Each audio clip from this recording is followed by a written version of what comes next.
Hey I hope, मैं आशा करता हूं कि आप प्रेजेंट इंडिपेंडेंस का पूरा क्लास करके आए हो, अन्यथा नहीं तो आप उसको पहले कर लो, जरूरी है। अगर आप टेंस से पूरा पढ़ रहे हो तो पूरा पढ़ लो अच्छे से, ठीक है। तो चलो ध्यान देना, मैंने प्रेजेंट टेंस का प्रेजेंट इंडिपेंडेंस पढ़ा दिया था, उसका लिंक अगर आप लोग नहीं देखे हैं तो मैं डिस्क्रिप्शन बॉक्स में डाल देता हूं, आप देख सकते हैं। आप पूरा अच्छा से एकदम क्लियरली समझ सकते हो उसको, एकदम कट टू कट, ठीक है। अब हम लोग बात करने वाले हैं बच्चों प्रेजेंट कॉन्टिन्यूअस टेंस के बारे में, ठीक है। तो तुम ध्यान से देखना कि क्या होता है इसे, ठीक है। तो सेकंड आपका पार्ट है जिसका नाम है present continuous tense, present continuous tense. अब ये क्या है सर? तो बहुत कुछ है सर, देखिए ध्यान से। सब डेफिनेशन देखो, an action going on at the time of speaking, at the time of speaking. कहने का मतलब है कि यानी कि वैसा कोई एक्शन, ना सुना, वैसा कोई एक्शन जो चल रहा हो, वही नहीं चल रहा हो, बोलने के क्रम में जिस समय मैं बोल रहा हूं उस समय जो काम हो रहा है, मैंने जो बोला वो काम अगर अभी लगातार जारी चल रहा है तो उसको प्रेजेंट कॉन्टिन्यूअस टेंस कहते हैं। जैसे देखो ध्यान से, मैंने बोला कि तुम मोबाइल में वीडियो देख रहे हो, तो इस टाइप पर मैंने जो बोला वो अभी काम लगातार जारी है। तुम मोबाइल चला रहे हो, मोबाइल में वीडियो देख रहे हो, चला रहे हो तो काम जारी है। मैं लिख रहा हूं तो इस टाइम पर मैंने जो बोला और मैं जो काम कर रहा हूं तो एक कंटिन्यूअस फॉर्म में लगातार काम जारी है, तो इसको बोलते हैं प्रेजेंट कॉन्टिन्यूअस टेंस। इसी कारण से इसको पहचानने के लिए रहा हूं, रहे हैं, ठीक है, रही है, ये सब का हम लोग प्रयोग करते हैं बच्चा। रहा हूं, रही है और रहे का प्रयोग करते हैं। इसका स्ट्रक्चर की बात करें बच्चों तो ध्यान देना, इसके स्ट्रक्चर में कुछ फर्क ज्यादा नहीं है। सब्जेक्ट, उसके अकॉर्डिंग एम इज आर का प्रयोग करते हैं, उसके बाद V4 का प्रयोग करते के बाद ऑब्जेक्ट। V4 क्या होता है? V4 तो V4 ही है जो क्या करता है, किसी भी चीज को कॉन्टिन्यू फॉर्म में डालता है, चलो मेरे साथ बोलो, subject am is are plus V4 plus object, ठीक है। एकरा में V4 क्या करता है, किसी चीज को कॉन्टिन्यू फॉर्म में डालता है। ध्यान देना, एकरा में क्या होता है कि अगर हम लिखते हैं रीड, तो रीड को में अगर हम ING को अगर ऐड कर देंगे तब बन जाएगा तुम्हारा V4, तो हो जाएगा रीडिंग, हो जाएगा रीडिंग, क्या हो जाएगा बच्चा? तो रीडिंग हो जाएगा सर जी, तो रीडिंग हो जाएगा बच्चा, ठीक ना। तो हम लोग आगे चलते हैं, इसको हटाते हैं, ये क्या एकदम बच्चों वाली बात होगी, ठीक है। ध्यान देना, तुम छोटा छोटा समझो, ठीक है, तुम छोटा छोटा से। मैंने बोला अति वह सो रहा है, तो मैंने बोला टाइम ऑफ स्पीकिंग, और सो रहा है तो काम चालू है, काम कुछ लगातार जारी है, तो इसको हम डाल सकते हैं बच्चे। देखो लास्ट में रहा आ गया, ठीक है, बैठाओ। तो वह सो रहा है ना, तो वह को जगह ही, अभी साथ लगाओ एम इज आर, तो एम इज आर में क्या लगेगा बताना, एम की इज की आर, तो इज लगता है, तो इज के इज, अगर कुछ निकले V4, तो V4 तो सोना कुछ है भर्ब, बोला सोना नहीं, तो सोना मैंने स्लीप, तो स्लीप के स्लीप, और अगर में V4 लगाना है तो बस ING को ऐड कर दीजिए, स्लीपिंग, सिंपल बन गया ये, ठीक है। लेकिन इसका स्ट्रक्चर देखते हम लोग आगे बहुत सारा, ये तो नॉर्मल था, लेकिन इसका एक और निगेटिव होता है, इंट्रोगेटिव होता है, सब स्ट्रक्चर को हम लोग जानेंगे उसके बाद ये चैप्टर खत्म होगा। लेकिन उसके बाद और भी बचा हुआ है ग्रामर पार्ट, ठीक है। तो इसमें अभी और चलते हैं, तो और चलने की बात करते हैं।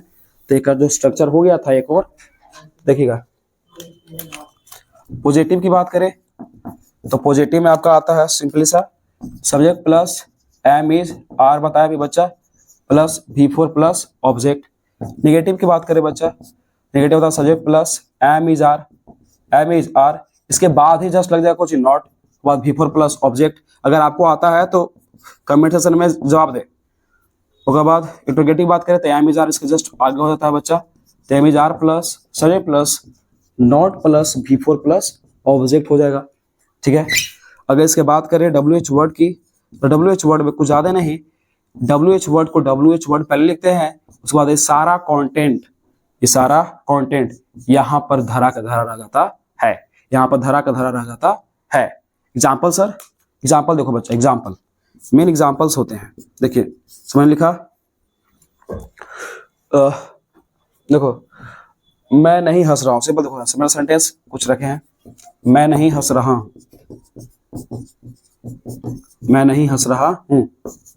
बताना, नहीं लग गया तो नेगेटिव में जाएगा सर, और रहा हूं वह तक कंटिन्यूअस में रहेगा। तो सब्जेक्ट, तो मैं का आई के साथ क्या लगेंगे, एम इज आर में से कुछ भी, तो एम का प्रयोग करेंगे अगर में, तो एम, नहीं के नॉट, नहीं के नॉट। और हंसना क्या होता है बच्चा, तो लाफ होता है सर। हंसना क्या होता है बच्चा, तो लाफ होता है। अगर हम क्या जोड़ देंगे हम लोग आई एन जी, तो I am not laughing, I am not laughing, मैं नहीं हंस रहा हूं। अभी और आपस देखेंगे, ठीक है। हटा इसको, इसको हटाते हैं। अरे बाप रे बाप। और मैं लिख दिया, क्या मैं पढ़ा रहा हूं, ना, क्या मैं पढ़ा रहा हूं, ठीक है। तो ये किस में आएगा, तो इंट्रोगेटिव में जाएगा सर जी। ये किस जाएगा, तो इंट्रोगेटिव में जाएगा सर जी। तो एम इज आर लिखल है, लेकिन पर बनाओ मैं के आई एम इज आर की क्या लगता है, तो सिंपली सर कि आई के साथ एम लगता है, ठीक ना। और पढ़ाना का क्या होता है ना, तो पढ़ाना हो जाएगा रीड, अगर हो जाएगा आई एन जी का फॉर्म, आई एन जी का फॉर्म रीडिंग, खत्म। और एग्जांपल्स देखेंगे, और एग्जांपल्स देखेंगे।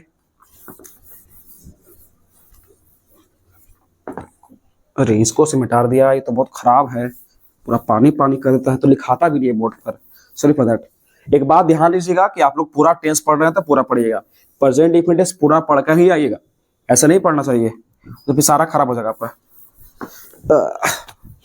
चलो, अब आपको याद रखना कि टेंस एक बहुत बड़ा टॉपिक होता है आपको एग्जाम में तैयारी करवाने के लिए, ठीक है। ध्यान सुना, मैं बाइक खरीदने जा रहा हूं, सिंपल देखो, मैं बाइक खरीदने जा रहा हूं। अब देखना ध्यान से, मैं के आई हो जाएगा सर, मैं के आई हो जाएगा, ठीक है। जा रहा हूं तो पहले मैं आई के साथ एम, और जा रहा हूं ना तो जाना को जाएगा गोइंग, गोइंग टू, गोइंग हटा पहले टूडा, मुझे खरीदने जा रहा है बाई के बाई। और आपको प्रेजेंट इंडेफिनिट जब हम पढ़ाए थे तो बात को समझाए थे कि जैसे ही दो को वर्ब आता है तो बीच में हम लगाते हैं टू, याद है। जैसे दो को वर्ब आता है तो लगाते हैं टू, तो जगह going to, going to by Kochi, तो bike, going to by bike. और मैं यहाँ पर कि मैं एक बाइक खरीदने जा रहा हूँ, एक यहाँ पर going to by A bike, going to by a bike, simple. अभी और देखेंगे, अभी और देखेंगे बच्चा। ला ला ला ला ला ला ला। देखो एक क्वेश्चन मस्त एकदम, तुम क्या सीखने की कोशिश कर रहे हो, तुम क्या सीखने की कोशिश कर रहे हो। और आपको प्रेजेंट इंडेफिनिट मैंने पढ़ा दिया था कि जैसे क्या अगर बीच में रहता है तो इसको इंट्रोगेटिव बोलते हैं, इसको इंट्रोगेटिव बोलते हैं, ठीक है। देखो तो तुम है, तुम हो जाएगा यू, क्या है तो हो जाएगा इसके साथ बताइएगा, एम इज आर में से तो आर, ठीक है। और कोशिश करना है ना, तो कोशिश करना क्या होता है, ट्राई, लेकिन हमको लगाना कोची है बच्चा, कहने गया एम इज आर के बाद सब्जेक्ट हो गया, नॉट हो गया, तो लगाना वी फोर, वी फोर क्या लगता है आई एन जी, तो ट्राइंग, कुछ लिखना है तो सीखने की, तो सीखना का होता है लर्न, तो लेकिन तो ट्राइंग तो दो को ना वर्ब हो गया, तो to learn, simple, question mark, ठीक है। तो ये सब होते हैं इसके एग्जांपल्स। कुछ ट्रांसलेशन आप बना सकते हैं अपनी बुक में से, अगर होगा आपके पास बुक तो आप एक बुक खरीद के बनाइए, ठीक है। उसके अलावा मैं इसका ग्रामर पार्ट को समझाने वाला, ध्यान दीजिएगा। बस याद दीजिएगा कि कॉन्टिन्यूअस फॉर्म में V4 का प्रयोग हम लोग करते हैं, कॉन्टिन्यूअस फॉर्म में हम लोग सर V4 का प्रयोग करते हैं, जो मैंने V4 यहाँ पर आपको के लिए लगा दिया। तो V4 अब लग चुका है बच्चा, उसके बाद हम लोग आगे चलते हैं। तो आगे में हम लोग चलते हैं ग्रामर पार्ट देखते हैं कि इसका ग्रामर पार्ट क्या है से, ठीक है। तो ग्रामर पार्ट को समझने के लिए आप लोग थोड़ा सा सारी बात जो भी बताया ट्रांसलेशन में वो सारी बातें याद होनी चाहिए, ठीक है। थोड़ा सा पूरा भिंग गया रे। सुनो, अगर तुम्हें कोई सेंटेंस ऐसा दिखता है जहां पर लिखा हो नाउ, एट प्रेजेंट, करंटली, ठीक है, दीज डेज, अगर ऐसा किसी सेंटेंस में अगर मेंशन किया गया है तो सारे के सारे, तो वो सारे के सारे, या फिर जैसे तो एट द मोमेंट, ये सारे के सारे जो होते हैं कॉन्टिन्यूअस फॉर्म में होते हैं, ठीक है। कहने का मतलब है कि आपको कोई सेंटेंस ऐसा दे दिया है जेकरा में कीवर्ड लिखा गया है, तो कैसे, जैसे ग्रामर पार्ट्स में आते हैं लोग, कोई ऐसा सेंटेंस दे दिया इसका कीवर्ड ध्यान देना। कीवर्ड्स में अगर आपको लिखा हुआ मिल गया आपको क्या चाहिए, तो नाउ, मिल गया बाबू, बोलो नाउ, या फिर मिल गया आपको एट प्रेजेंट, बोलिएगा मेरे साथ, कुछ भी मिल गया एट प्रेजेंट। ये सब वर्ड्स याद रखना है, आप चाहे तो कमेंट सेक्शन में इसको रिपीट करके ना बाकी टाइप करके याद भी कर सकते हैं। इसके अलावा एट द मोमेंट, ठीक है, या फिर करंटली,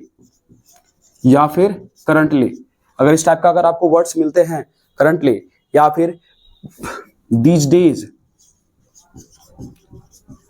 ठीक है, दीज डेज, इस सब टाइप का अगर आपको कहीं मिल लगता है तो सारे के सारे क्या करते हैं कीवर्ड्स ना कि अपने साथ प्रेजेंट कॉन्टिन्यूअस टेंस का प्रयोग करते हैं, प्रेजेंट कॉन्टिन्यूअस टेंस का प्रयोग करते हैं। देखो कैसे, दो आंसर समझ लिख दिया।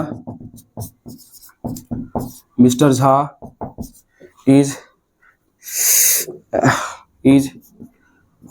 टीच, समझा रहा हूं, टीच मैथमेटिक्स एट प्रेजेंट मैंने लिख दिया, ठीक है, एट प्रेजेंट। या फिर एक और एग्जांपल देखो बच्चा, मेरे पास कुछ एग्जांपल का कलेक्शन है, ध्यान देना। They are washing, wash the plates now, ध्यान देना। Mister Jha is teach mathematics at present, they are wash the plates now, ठीक है। अगर आप लोग ध्यान दीजिएगा तो यहाँ पर एट प्रेजेंट को मेंशन किया गया है और यहाँ पर नाउ को मेंशन किया गया है ना। यहाँ पर एट प्रेजेंट को मेंशन किया गया है, यहाँ पर नाउ को मेंशन किया गया है।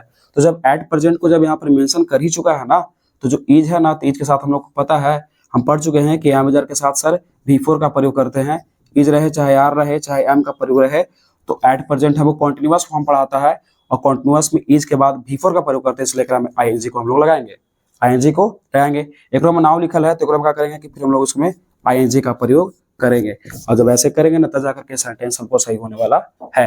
तो प्रेजेंट कॉन्टिन्यूअस टेंस का कुछ रूल्स था। एक और बात कुछ बताता हूँ, वर्ब्स को ध्यान देना, एक लास्ट बात है बच्चा, उसके बाद आपका प्रेजेंट कॉन्टिन्यूअस टेंस खत्म हो जाएगा, ठीक ना। उसके बाद फिर आप जा करके घर पर आराम से ना, जो आपके पास बुकलेट होगा उसको से ट्रांसलेशन को आप सॉल्व कर सकते हैं या फिर एग्जाम्स में क्वेश्चन को आप बना सकते हैं। ध्यान दीजिएगा इसमें क्या बातचीत करने वाली हूँ मैं, तो ध्यान देना। ये कुछ ऐसे वर्ब्स होते हैं, ठीक ना, कुछ ऐसे वर्ब्स होते हैं, वो क्या करते हैं कि अपने साथ ना आईएनजी फॉर्म को नहीं लेते हैं, अगर आप उस साथ अगर आईएनजी फॉर्म लगा दीजिएगा तो हमेशा के लिए गलत हो जाएगा, कैसे दो दिन से।